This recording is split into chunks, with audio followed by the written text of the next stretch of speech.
Bismillahirrahmanirrahim. Assalamualaikum warahmatullahi wabarakatuh. Bertemu lagi dengan saya Syana Mursyidi.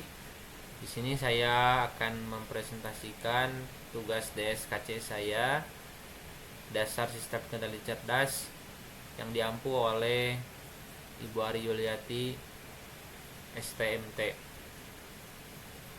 Sebenarnya di sini saya izin memperlihatkan terlebih dahulu hasil review jurnal saya. Ini merupakan PDF yang saya kumpulkan dari berbagai referensi. Ini berjumlahkan 10 yang meresumeri tentang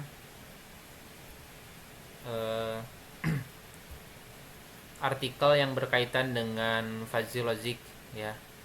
Tetapi mohon maaf, di sini saya izin menjelaskan terlebih dahulu. Setelah saya mencari-cari beberapa artikel, susah ditemukan atau sulit ditemukan project yang berkaitan dengan fuzzy logic ya, jika dikaitkan dengan tugas TA saya.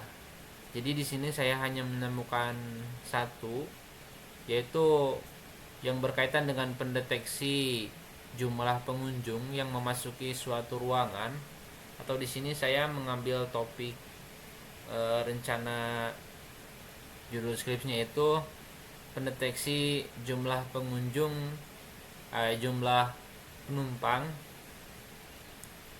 yang masuk ke dalam sebuah bus eksekutif ya. Jadi nantinya untuk mengetahui berapa jumlah penumpang ya, seperti itu.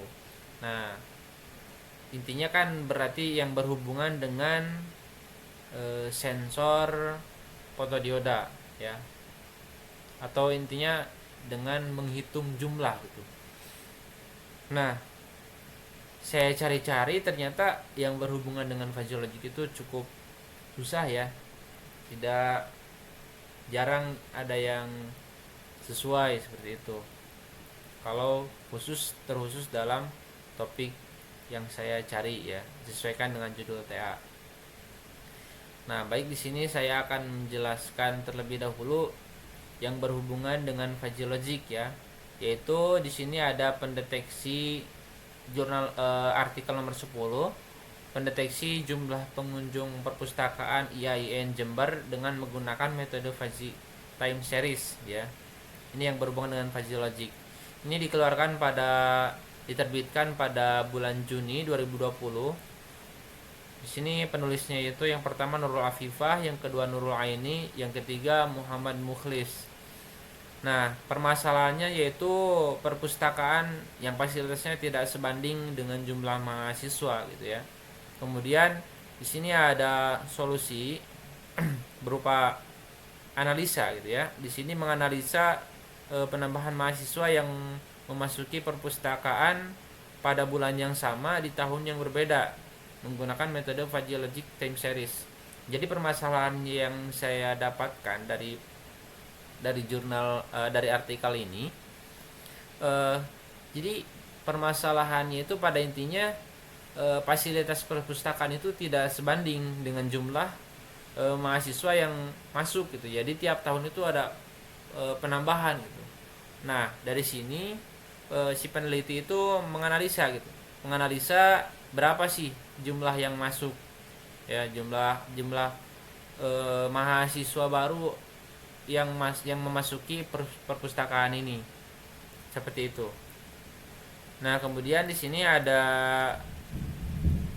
metodenya, yaitu mendefinisikan himpunan semesta, kemudian menentukan jumlah dan lebar intervalnya. Nah, setelah itu mendefinisikan himpunan fuzzy ya. Jadi didefinisikan nih mana himpunan fuzzy-nya. Kemudian di sana setelah didefinisikan himpunan fuzzy-nya, kemudian menentukan fuzzy local relationship ya. Nah, setelah itu dilanjutkan, setelah fuzzy local relationship kemudian digrupkan ya, atau di sini dinamakan fuzzy relationship group. Kemudian setelah itu di defuzzifikasi ya. atau dikembalikan lagi gitu pada bentuk sebelumnya.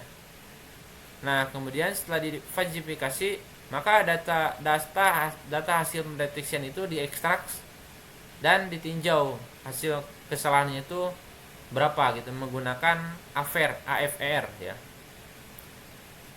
Nah, di sini saya mendapatkan saran dari sang penulis, yaitu saran yang dapat disampaikan oleh penulis untuk penelitian selanjutnya adalah agar pencarian data historis dan studi kasus lebih rinci dan dilengkap lagi. Juga pada metode yang digunakan agar dapat dikombinasikan dengan metode yang lain sehingga lebih variatif gitu ya. Kemudian dari nomor 10 saya akan maju ke nomor 1. Di sini ini tidak berkaitan dengan falsifikasi ya. Di sini ada perancangan alat penghitung jumlah pengunjung di perpustakaan Unis Tangerang menggunakan sensor PIR berbasis IoT. Ini dikeluarkan pada tahun 2020 bulan November ya. Kemudian saya langsung ke permasalahannya. Pengunjung yang tidak diketahui banyaknya jika pengunjung melebihi. Jadi jika pengunjungnya itu melebihi kapasitas, maka pembaca itu tidak akan nyaman gitu ya. Nah, maka dari itu solusinya di sini ada solusinya, yaitu membuat sistem pencatatan jumlah pengunjung yang digunakan untuk mencatat pengunjung yang melewati dan mengetahui jumlah pengunjung yang masuk gitu. Intinya di pengunjung yang masuk itu dicatat, kemudian jumlahnya itu ditampilkan gitu ya. Nah, kemudian di sini ada alat yang digunakan ya. Bisa kita ketahui di sini ada board WeMOS ESP8266, software ThinkSpeak, sensor FIR, LCD, buzzer dan lampu LED. Kemudian di sini ada metode kualitatif ya. Metodenya itu yaitu pengamatan, wawancara dan studi kasus atau studi pustaka. Kemudian ada juga metode waterfall. Di sini kita menspesifikasikan dulu kebutuhan penggunanya. Kemudian di planning. Setelah di planning itu melakukan permodelan ya. Setelah melakukan permodelan yaitu barulah dibuat konstruksinya.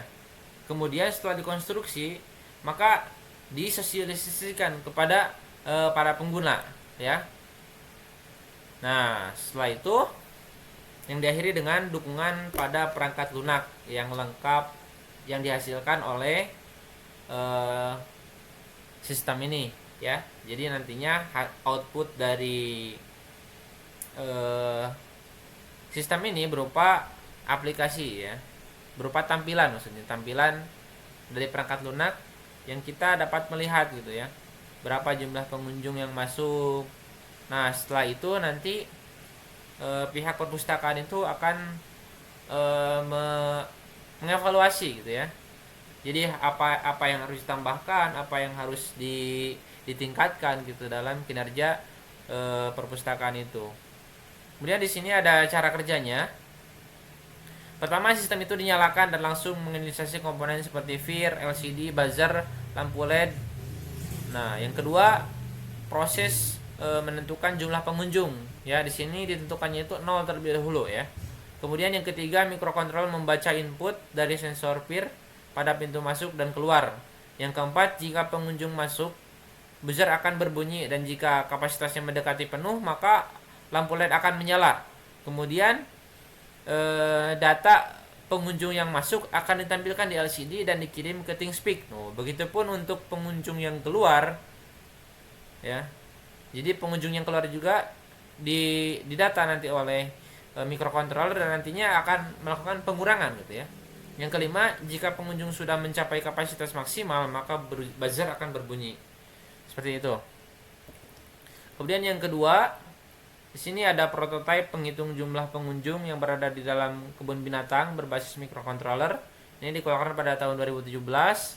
Di sini ada permasalahannya, itu setiap tempat objek wisata biasanya akan didatangi oleh pengunjung secara beramai-ramai yang akan membuat pihak pengelola kewalahan ya dalam melayani pengunjung. Karena kebanyakan pengunjung yang datang, pihak pengelola akan kesulitan dalam menghitung jumlah pengunjung.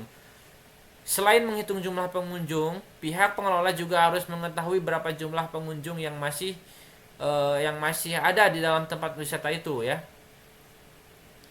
Kemudian yang telah keluar berapa, yang masuk berapa. Nah, ini sering terjadi ya. Dengan tidak terdeteksinya jumlah pengunjung, itu ditakutkan ketika tempat ini tutup masih ada pengunjung yang terkunci di dalam gitu, dan itu sering terjadi, teman-teman.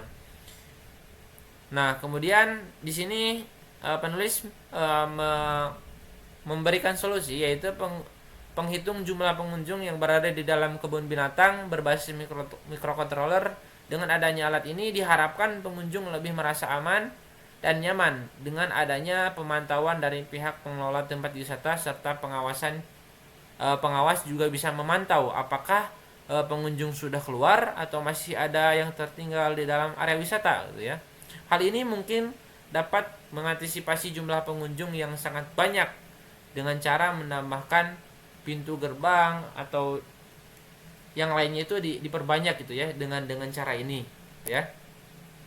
Jadi sistem ini dipasangkan di berbagai pintu gerbang ya, biar nantinya lebih efektif juga gitu. Kemudian di sini alat yang digunakan yaitu dua buah fotodioda ya. Kemudian ada sensor touch, ada LCD, power supply Arduino Uno ya. Kemudian di sini pada cara kerjanya itu yaitu disimpan pada pintu masuk ya. Terdapat dua sensor ya yang mendeteksi pengunjung yang masuk, yaitu sensor fotodioda dan sensor touch ya. Untuk sensor touch ini diususkan untuk ibu-ibu yang menggendong anaknya. Jadi ketika ibu-ibu yang menggendong anaknya melewati sensor fotodioda dan sensor touch, itu ditekan ya, sensor touch itu ditekan khusus untuk ibu-ibu ya. Nah, kemudian nanti si sistem atau alat itu akan mendeteksi bahwasanya ada dua orang gitu ya jika menekan tombol touch itu, khusus itu untuk khusus ibu-ibu yang menggendong anaknya. Begitupun di pintu keluar gitu ya. Jadi sama prinsipnya dengan prinsip pintu masuk. Seperti itu. Kemudian yang ketiga, perhitungan bibit ikan otomatis dengan metode counter berbasis Arduino ya. Di sini ada masalah. Kemudian ada juga solusinya ya. Dan di sini cara kerjanya juga ada ya.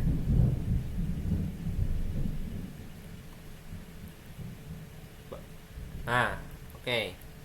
Kemudian yang ketiga, yang keempat, sistem perhitungan jumlah telur ayam berbasis Internet of Things.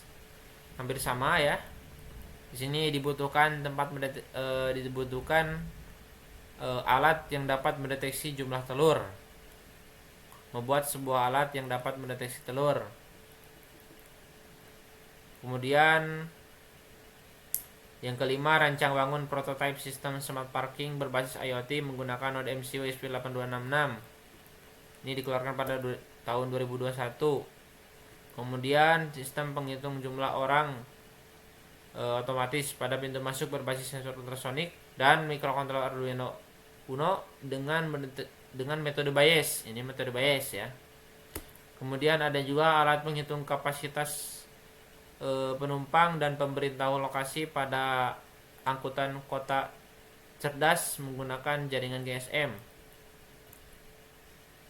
Kemudian implementasi sistem perhitungan jumlah penumpang dalam halte Transjakarta berbasis wireless sensor network. Kemudian yang kesembilan ada sistem otomatisasi penghitung jumlah penumpang kendaraan berbasis Internet of Things. Nah, ini yang ke-10 yang tadi sudah saya jelaskan, pendeteksi jumlah pengunjung perpustakaan IAIN Jember dengan menggunakan metode Fuzzy Time Series ya. Nah, ini mungkin teman-teman saya tidak akan jelaskan semuanya karena memakan waktu banyak juga. Nantinya upload video ini akan panjang ya, teman-teman. Jadi nanti bila ada request harus dijelaskan satu persatu, mungkin saya dijelaskan satu persatu. Adapun untuk keseluruhan jurnal artikel ini, review artikel ini nanti akan saya lampirkan di link deskripsi. Seperti itu teman-teman. Mohon maaf bila ada kesalahan dan kekurangan dalam penyampaian. Billahi fisabilillah, fastabiqul khairat. Assalamualaikum warahmatullahi wabarakatuh.